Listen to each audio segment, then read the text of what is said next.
Class 7 سبق 6 دھوکے باز دوست۔ ایک شکاری کسی جنگل میں شکار کی تلاش میں ادھر ادھر گھومتا پھر رہا تھا۔ اسی وقت اچانک کہیں سے بھالو نکل آیا۔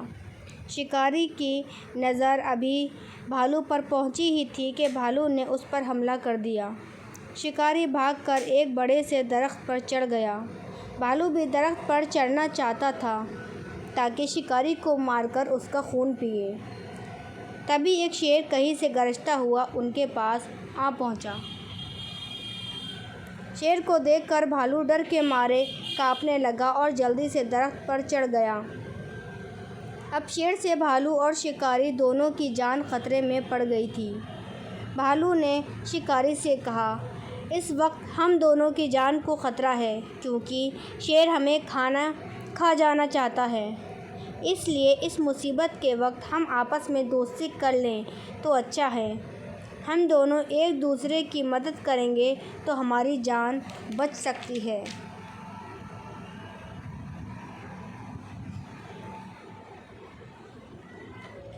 شکاری نے بھالو کی بات مان لی اور دونوں ایک دوسرے کو کسی طرح کا نقصان پہنچائے بغیر بڑے آرام سے درخت پر بیٹھے رہے۔ دونوں کو درخت کی ٹہنیوں پر بیٹھے بیٹھے رات ہو گئی۔ شکاری کو وہیں بیٹھے بیٹھے نیند آ گئی۔ جب شیر نے دیکھا کہ شکاری سو گیا ہے تو اس نے بھالو سے کہا، بھالو بھیا، یہ شکاری تو سو گیا ہے، تم اسے درخت پر سے دھکا دے دو، یہ نیچے گر جائے گا تو میں اسے کھا جاؤں گا۔ یہ سن کر بھالو بولا، اے جنگل کے راجا، میں ہرگز ایسا نہیں کر سکتا۔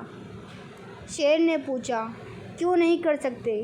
یہ شکاری اب میرا دوست ہے، اس لیے میں اس کے ساتھ دھوکہ نہیں کر سکتا، بھالو نے کہا۔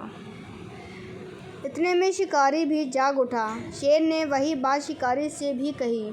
شکاری نے دوستی کو نہ نبھایا اور بھالو کو درخت سے دھکا دے دیا۔ بھالو گرنے ہی کو تھا کہ اس نے فوراً درخت کی ٹہنی پکڑ لی اور پھر درخت پر سنبھل کر بیٹھ گیا۔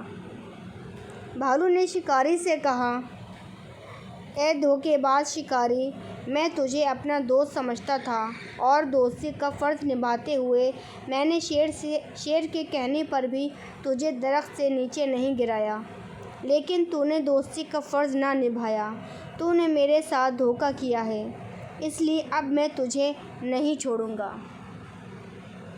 اتنا کہہ کر بھالو نے پنجوں کے تیز ناخنوں سے شکاری کو مار ڈالا اور درخت سے نیچے گرا دیا۔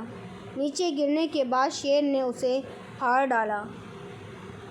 بچوں، دھوکے باز انسان کا انجام ایسا ہی ہوتا ہے، اس لیے دوستی میں کبھی دھوکہ نہیں کرنا چاہیے اور کسی کے احسان کا بدلہ برائی سے نہیں دینا چاہیے۔